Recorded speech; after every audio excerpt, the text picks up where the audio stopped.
Just got done setting up this Bestway called Power Steel. It's like 18 feet circular. Probably need about 2 people. You could probably do it yourself, but you have to go take your time as you're putting it together.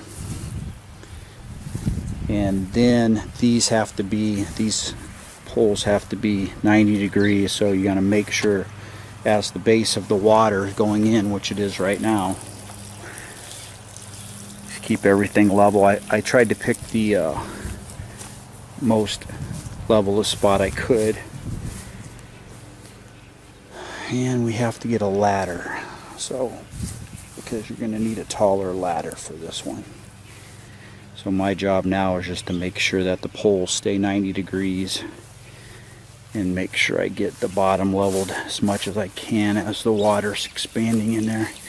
But we got it laid out pretty good.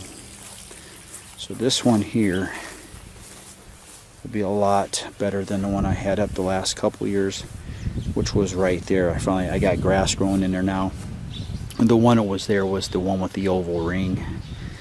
I think I went about 3 or 4 years with that one.